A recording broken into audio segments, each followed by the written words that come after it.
Que o Espírito Santo ilumine o nosso entendimento, mas que também nós possamos pôr a nossa massa cinzenta para funcionar, galera. Vamos pensar.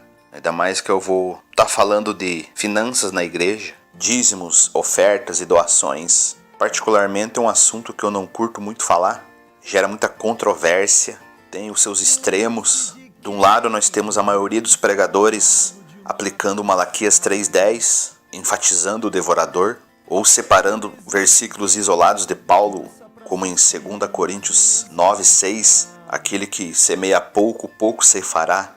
Eu acho perigoso, porque isso aí desperta medo, até mesmo ganância nos fiéis. E quem se utiliza de aplicar a antiga aliança não deve esquecer que a tribo de Levi não tinha herança, não tinha posses, fazendas, sítios. Então fica a dica. Na outra ponta desse cabo de guerra, nós temos os chamados reformodinhas, que têm surgido em escala industrial, se intitulando verdadeiras autoridades no assunto. Também falam sobre Malaquias, que naquela época o dízimo eram grãos, cereais. Mas eu fico imaginando um líder, um pastor, um membro de uma igreja tentar pagar uma fatura, um boleto com milho, feijão, granola. Fica meio difícil, né? Por isso vamos para a palavra de Deus. Vamos para o que a Bíblia diz. Vamos compartilhar o que a Bíblia nos ensina. 1 Coríntios 9, quando Paulo diz dos direitos de um apóstolo, ele começa assim: não sou livre? Não sou apóstolo? Não vi Jesus nosso Senhor? Não são vocês resultado do meu trabalho no Senhor? Alguns crentes daquela igreja estavam questionando a autoridade e os direitos de Paulo como apóstolo. Então ele já começa exibindo as suas credenciais, bem diferente do que muitos acreditam hoje, em tempos que alguns se intitulam apóstolos modernos, paipóstolos, apóstolos rei, adotaram a abreviatura AP em frente ao nome, mas segundo a Bíblia aqui tem alguns requisitos para ser um apóstolo dessa magnitude. E no caso de Paulo, ele viu Cristo, falou com Jesus. Mais uma dica, gente. E ele continua o texto no 3. Esta é a minha defesa diante daqueles que me julgam. Não temos nós direito de comer e beber? Não temos nós o direito de levar conosco uma esposa crente, como fazem os outros apóstolos, os irmãos do Senhor e Pedro? Ou será que só eu e Barnabé não temos direito de receber sustento sem trabalhar? Quem serve como soldado à própria custa? Quem planta uma vinha e não come do seu fruto? Quem apacenta um rebanho e não bebe do seu leite? Então Paulo está ensinando sobre essa questão de que os trabalhadores são dignos do salário. Está reforçando um conceito que o próprio Jesus disse em Lucas 10:7, Mateus 10:10. Então Paulo repete esse pensamento e exorta a igreja a não deixar de pagar os seus obreiros. Responsabilidade da igreja cuidar dos pastores. Aqueles que servem devem ser recompensados. Versículo 11. Se entre vocês semeamos coisas espirituais, seria demais colhermos de vocês coisas materiais? Se outros têm o direito de ser sustentados por vocês, não o temos nós ainda mais? Mas nós nunca usamos desse direito. Ao contrário, suportamos tudo para não colocar obstáculo algum ao Evangelho de Cristo. Vocês não sabem que aqueles que trabalham no templo alimentam-se das coisas do templo e que os que servem diante do altar participam do que é oferecido no altar? Da mesma forma, o Senhor ordenou àqueles que pregam o Evangelho que vivam do Evangelho. Obviamente, esse ensinamento é focado para os crentes fiéis. Nesse primeiro momento, eu estou tratando de pessoas idôneas, pastores idôneos. Eu conheço vários. Muitas pessoas, quando você fala em evangelho, dizem que pastor é tudo ladrão. Isso é uma mentira. Eu conheço homens idôneos, tementes a Deus, que têm uma vida piedosa. Inclusive alguns passam até lutas mensais para manter as finanças da igreja em dia, porque optaram por viver esse evangelho que Paulo está pregando. Na sequência, é claro que nós vamos falar dos lobos devoradores. Agora vamos para 2 Coríntios 9, em que Paulo ele trata da administração financeira da igreja em questão, em que ele exorta os coríntios a cumprirem o compromisso que eles haviam feito, a oferta para a igreja de Jerusalém. Não tenho necessidade de escrever-lhes a respeito dessa assistência aos santos. Reconheço a sua disposição em ajudar, e já mostrei aos macedônios o orgulho que tenho de vocês. dizendo-lhes que desde o ano passado vocês da Acaia estavam prontos a contribuir e a dedicação de vocês motivou a muitos.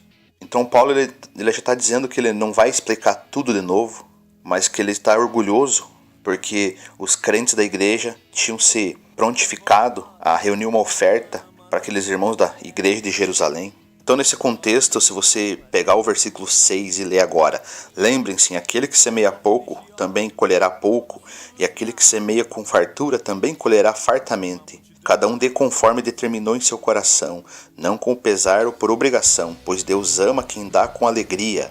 E Deus é poderoso para fazer que lhe seja acrescentada toda a graça, para que em todas as coisas, em todo o tempo, tendo tudo o que é necessário, vocês transbordem em toda boa obra. Como está escrito, distribuiu, deu os seus bens aos necessitados, a sua justiça dura para sempre. Aquele que supre a semente ao que semeia, e o pão ao que come, também lhe suprirá e multiplicará a semente, e fará crescer os frutos da sua justiça. Então tinha um objetivo específico para Paulo falar essas verdades espirituais, devido a essa oferta.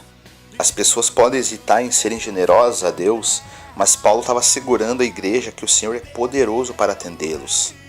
Sobre quem doa pouco, recebe pouco, o texto realmente está falando, mas se você olhar no capítulo 8, versículo 12, diz assim: porque se há prontidão, a contribuição é aceitável de acordo com aquilo que alguém tem, e não de acordo com o que não tem. Então, meu amigo, você que muitas vezes se sentiu constrangido, coagido, seja vendo um programa de televisão ou alguma mega igreja em que fazem leilão de dízimos e ofertas alçadas de R$1.000, R$5.000, carros, casas, apartamentos.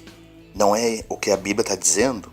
Paulo diz que devemos doar a partir do que temos e não do que não temos. Devemos ser responsáveis, podemos doar generosamente, mas não a ponto de sacrificar nossa família, nossos dependentes. O foco principal da doação tem que ser uma resposta ao próprio Cristo, e não por vantagens ou por medo. Paulo era extremamente zeloso com a obra. O que nós tratamos até aqui, ele abriu mão de direitos para não ser peso na igreja, para não trazer escândalo, vergonha. Eu vou continuar algumas passagens em Coríntios, você vai entender o porquê. Qual era a luta que esse apóstolo estava passando. Continuando, 12. O serviço ministerial que vocês estão realizando não está apenas suprindo as necessidades do povo de Deus, mas também transbordando em muitas expressões de gratidão a Deus. Por meio dessa prova de serviço ministerial, outros louvarão a Deus pela obediência que acompanha a confissão que vocês fazem do Evangelho de Cristo e pela generosidade de vocês em compartilhar seus bens com eles e com todos os outros. E nas orações que fazem por vocês, eles estarão cheios de amor por vocês, por causa da insuperável graça que Deus tem dado a vocês, graças a Deus por seu dom indescritível. Paulo está enfatizando riquezas espirituais e não o objetivo de ficar rico. À medida que abençoamos, somos abençoados. Eu gostaria que você lesse as 2 cartas aos Coríntios, em que Paulo ele ensina e exorta essa igreja que estava passando por vários problemas, e essa questão financeira também era um deles. Falsos apóstolos, falsos mestres tinham levantado uma oposição a Paulo nessa igreja. Se você ler o capítulo 10, Paulo ele começa a defender mais uma vez o seu ministério. Por isso que ele fala aquela passagem clássica em 10:4: as armas da nossa milícia não são carnais, mas são espirituais. A versão da NVI diz assim: as armas com as quais lutamos não são humanas, ao contrário, são poderosas em Deus para destruir fortalezas.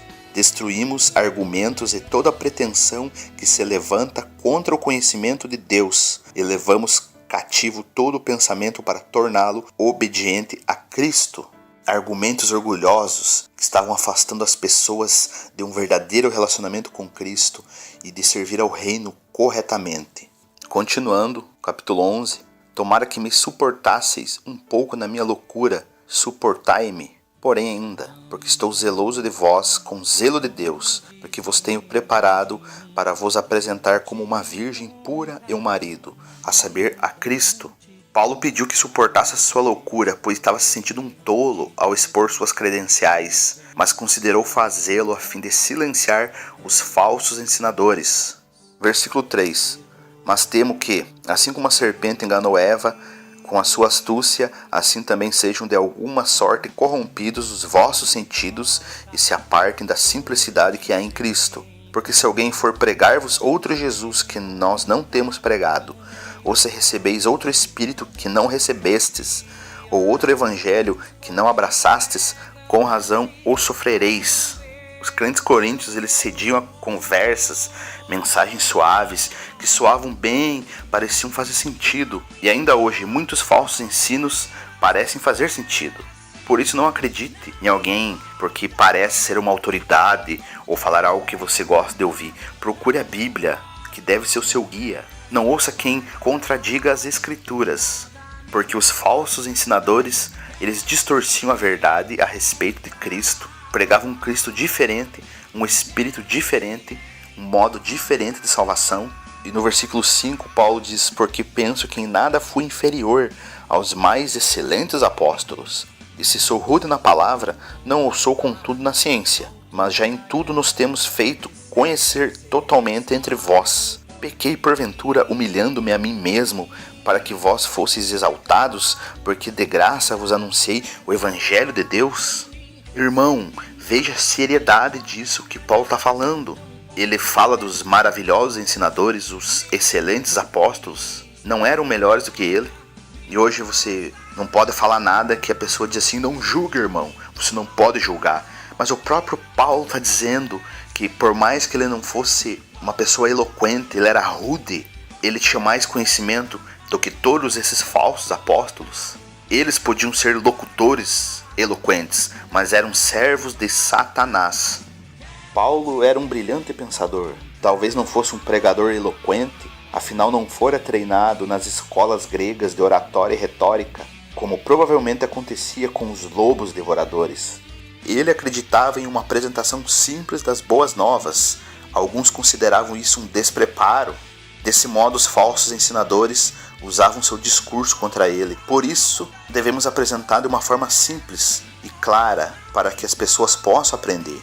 E é tão sério que ele está falando, porque no 7 ele pergunta se ele pecou, se humilhando, porque ele anunciou de graça o Evangelho de Deus. Talvez a igreja pensasse que os pregadores pudessem ser avaliados pela quantidade que pediam. Um bom orador cobraria grande soma, já um mediano cobraria um pouco menos. E se a pessoa discursasse de graça, seria um mau pregador. Eles podem ter argumentado que, como Paulo não cobrava por sua pregação, deveria ser um amador, com pouca autoridade ou competência. Então veja a ignorância da igreja hoje. Os crentes devem ter cuidado, não pensar que todo pregador ou evangelista ou músico que seja conhecido, popular e exija grandes honorários seja superior aos demais ao ensinar a palavra de Deus. Paulo, por zelo, não pediu dinheiro para pregar, porque existiam muitos falsos ensinadores que esperavam ter grandes lucros por meio da pregação. Paulo não queria nem parecer um deles. A nojeira havia tomado conta da igreja de Corinto. Por isso que Paulo está sendo rude aqui. Versículo 13. Porque tais falsos apóstolos são obreiros fraudulentos, transfigurando-se em apóstolos de Cristo. E não é maravilha porque o próprio Satanás se transfigura em anjo de luz? Não é muito, pois, que os seus ministros se transfigurem em ministros da justiça, o fim dos quais será conforme as suas obras. Paulo comparou os falsos apóstolos ao próprio Satanás, disfarçando-se de anjo de luz. Da mesma forma estavam atuando como os apês de Cristo, os paipóstolos. Na realidade, agentes de Satanás. Podem enganar parecendo atraentes, bons e morais. E muitos incautos seguem um discurso suave, citam a Bíblia em seitas que os alienam e levam à ganância, levam à cobiça. É por isso que Paulo, em 1 Timóteo 6, ele está aconselhando esse jovem. No versículo 3 ele diz assim: se alguém ensina falsas doutrinas e não concorda com a sã doutrina de nosso Senhor Jesus Cristo e com o ensino que é segundo a piedade, é orgulhoso e nada entende. Esse tal mostra um interesse doentio por controvérsias e contendas acerca de palavras que resultam em inveja, brigas, difamações, suspeitas malignas e atritos constantes entre aqueles que têm a mente corrompida e que são privados da verdade, os quais pensam que a piedade é fonte de lucro. De fato, a piedade com contentamento é grande fonte de lucro, pois nada trouxemos para esse mundo e dele nada podemos levar. Por isso, tendo o que comer e com o que vestir-nos, estejamos com isso satisfeitos. Os que querem ficar ricos caem em tentação, em armadilhas e em muitos desejos descontrolados e nocivos, que levam os homens a mergulharem na ruína e na destruição, pois o amor ao dinheiro é a raiz de todos os males. Algumas pessoas, por cobiçarem o dinheiro, desviaram-se da fé e se atormentaram com muitos sofrimentos. Se por um lado nós temos pastores idôneos, homens de Deus, que querem pregar e viver o evangelho genuíno, me perdoe o trocadilho, do outro lado da moeda, a igreja está infestada de lobos devoradores. Paulo aconselha a ficar longe daqueles que queriam apenas ganhar dinheiro com a pregação, daqueles que transformavam o ensino em disputas que causavam contendas. A boa compreensão de pontos teológicos não deve servir de base apenas para ganhar um debate ou para ganhar dinheiro. A cobiça leva a todos os tipos de males: roubo, destruição de relacionamentos, de ministérios, escândalos, vergonha. Por isso, em nome de Jesus, devemos ser responsáveis para com o nosso dízimo, a nossa oferta, porque um dia nós vamos prestar contas. Que o Senhor Jesus tenha misericórdia dessa geração. Mas como o próprio Paulo falou em 2 Coríntios 11:15, o fim dos quais será conforme as suas obras. Que o Senhor nos guarde, que possamos contribuir generosamente para a obra, para que o reino avance, obedecendo às palavras do Mestre, que diz que a verdadeira religião é o amparo, a provisão ao órfão, à viúva e ao estrangeiro, aos necessitados, aqueles que realmente precisam, aos pastores fiéis, que o destino dos lobos já foi determinado. Um forte abraço e que Deus te abençoe.